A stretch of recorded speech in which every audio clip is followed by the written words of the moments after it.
Assalamu alaikum mes frères, mes sœurs. Voilà, je voulais vous remercier du fond du cœur pour vos messages, pour tout ce que vous m'avez apporté, pour tout ce que vous m'avez dit. Ça me touche énormément. Je voulais juste vous dire, je suis vraiment désolé si j'ai ému certaines personnes, si je vous ai évoqué des souvenirs. Voilà, moi quand j'ai lu vos messages, j'étais totalement bouleversé. J'étais totalement en fait désemparé. J'ai vu des histoires qui m'ont vraiment littéralement fait beaucoup de peine, notamment ce frère qui est enfermé en prison. Et je te souhaite de tout mon cœur, mon frère, qu'Allah te permette de sortir le plus rapidement possible, afin de rattraper, si je peux dire, le temps perdu, afin de passer du temps avec ta famille, afin de faire tawba sur tes erreurs, parce qu'Allah il pardonne infiniment. Et tant que tu l'associes pas, Allah il pardonne. Je te conseille de faire la prière en prison, mon frère. Je te conseille de ne pas lâcher la prière. Je te conseille de t'attacher à la lecture du Coran, de lire ce que tu peux. Et, euh, et voilà, moi je prie vous remercier parce que beaucoup trop de messages. J'ai eu une avalanche de messages, tellement de bienveillance et qu'on n'est pas habitué à ça. Surtout que moi, ayant grandi en ayant un total manque de confiance en moi, ayant grandi dans un univers un peu dur, je vais y venir. Je ne suis pas habitué à avoir été valorisé. J'étais un moins que rien quand j'étais petit. J'étais quelqu'un qu'on disait de minable, qui regardera la vie des autres à travers une serrure, tellement en fait on ne me voyait aucun avenir. J'ai toujours été un peu spécial, mais pour rebondir par rapport à vos messages, et il y a des messages aussi de sœurs qui m'ont énormément touché, comme cette sœur convertie qui a compris le mal de la France en découvrant ce qu'on appelle les Jeux Olympiques. Et bien évidemment qu'il y a beaucoup de mal en France. Malheureusement, le temps me manque. Je ne suis pas assez concis pour venir au sujet même dont j'ai envie de parler, parce qu'en fait, le temps me manque et je ne veux pas vous ennuyer en faisant une vidéo de 3 heures. Mais je vous dis en toute sincérité, la France est un pays machiavélique. Et donc voilà, je vous remercie du fond du cœur pour tous vos messages. Qu'Allah vous récompense pour tout. Pour les frères qu'on fait la hijra, je suis vraiment fier de vous. Et je voulais vous dire aussi à toutes les personnes qui n'ont pas pu faire la hijra et qui comptent la faire, que je comprends votre souffrance. Je comprends tout ce que vous traversez. Parce que même si moi je vis des moments difficiles ici, je ne pense pas que je vis des moments plus difficiles que vous. Je ne pense pas que j'ai une idée même de ce que vous endurez. Je ne pense pas même de ce que j'ai une idée de ce que vous, à quel point vous souffrez. Et moi, je voulais vous remercier du fond du cœur parce que je ne m'attendais pas à avoir tellement de gentillesse, tellement de bienveillance. Et vraiment, je voulais vous dire que moi vraiment, tout simplement, je souffre avec vous. Je vous comprends. Je comprends votre peine. Je comprends par là où vous êtes passé. Parce que j'ai une vie similaire à la vôtre. Petit, j'étais quelqu'un qui ne voyait aucun avenir. J'étais quelqu'un qui avançait sans but dans la vie. J'étais quelqu'un, en fait, qui n'avait vraiment aucun but dans la vie, qui errait comme une âme sans vie. Et tout ce que je souhaitais, c'était réussir dans ma vie. Et qu'est-ce qu'on appelle réussir dans l'univers où est-ce que j'ai grandi? Il faut savoir que j'ai grandi dans un quartier, comme on dit, défavorisé. Mais comparé à aujourd'hui où est-ce que je vis, je me rends compte que j'étais favorisé et non défavorisé. J'ai eu l'impression d'avoir une enfance difficile, alors qu'en réalité, comparé à des gens ici, j'ai eu une enfance très facile. Je n'ai manqué de strictement rien, peut-être juste d'amour et de compréhension. Voilà, petit, j'étais turbulent. Vraiment, je n'avais aucune idée de ce que c'était être un musulman. Le seul mot que j'avais entendu réellement dans ma vie, en termes religieux, était, il me semble, et encore je suis plus sûr, c'était le Ramadan. À part ces mots-là, je n'ai strictement rien entendu dans ma vie. Disons que je suis musulman. Et moi, ce qui me brise le cœur, alors, je n'en veux à personne. J'en veux à personne parce que je sais pertinemment que bien évidemment, on sait que qu'on prend la religion de nos parents. Et moi, mes parents sont arrivés en France très jeunes. Ils ne connaissaient pas le mal qu'il y avait en France. Et moi, je n'avais que des amis français. Donc, j'ai vécu avec eux, j'ai mangé avec eux. Je faisais ce qu'ils faisaient, je les imitais, sans savoir. Donc, en fait, voilà, c'était Noël, c'était toutes les fêtes, c'était ne pas se soucier de ce qu'on mange, parce que on n'a qu'une vie et il faut en profiter. J'ai grandi, comme on dit, comme un épicurien.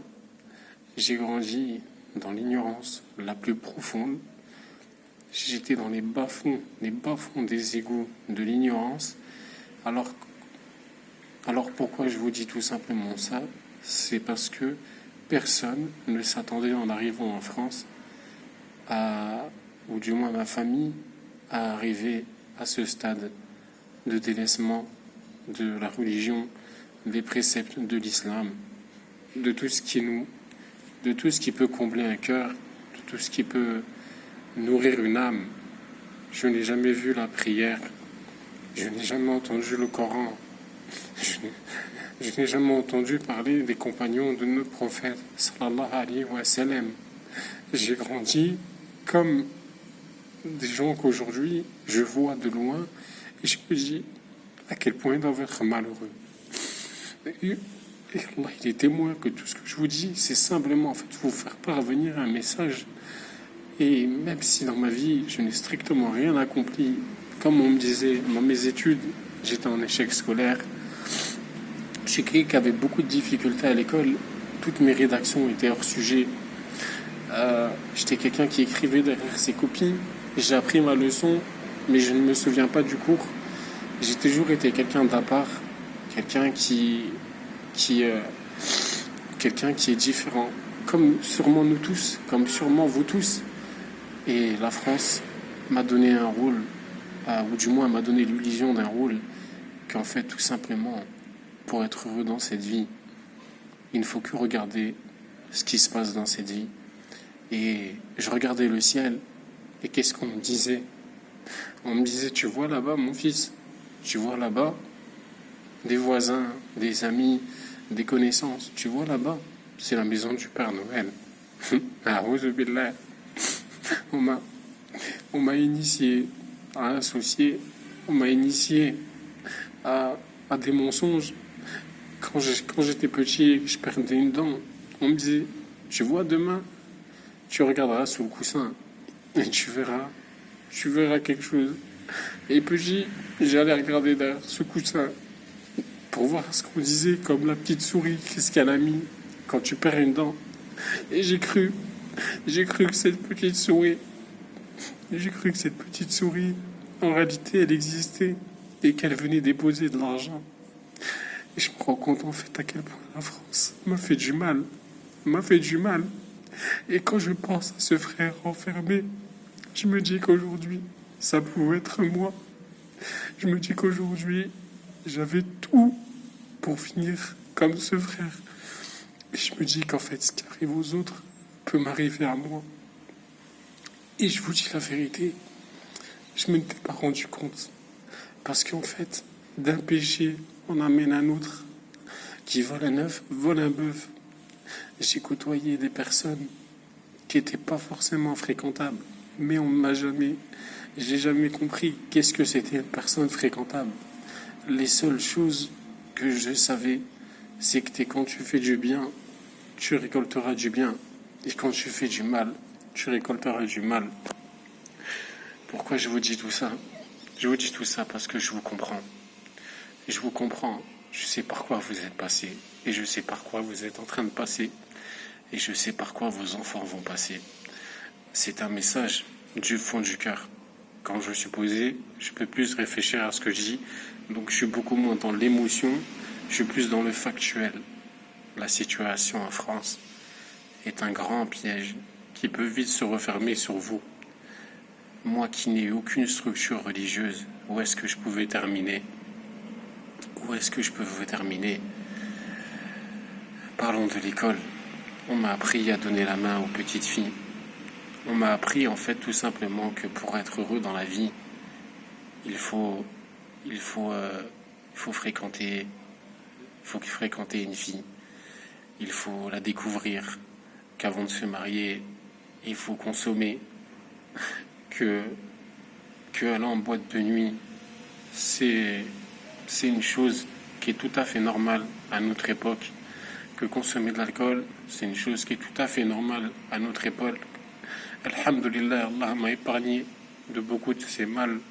Mais ce que je vous dis, c'est que sauf celui à qui Allah a fait miséricorde, beaucoup de personnes, si je dis bien, la plupart, vont tomber dans les filets de ces tentations. En France, on peut commettre ce qu'on appelle la fornication. Comme on ouvre un livre, un homme, il peut tromper sa femme sans qu'elle ne soit au courant. Une femme, elle peut tromper son mari sans qu'elle ne soit au courant. Et comment j'ai grandi? J'ai grandi avec des péchés qui m'ont noirci le cœur. J'ai grandi avec de la haine et en même temps avec un manque d'amour. Et je n'avais que besoin d'amour. Et moi, tout ce que je voulais, c'était transmettre à des gens que j'aime. Et tout ce que je voulais, c'était ne pas me faire briser le cœur par la vie. Alors en fait, je me suis endurci. J'ai évolué dans la vie.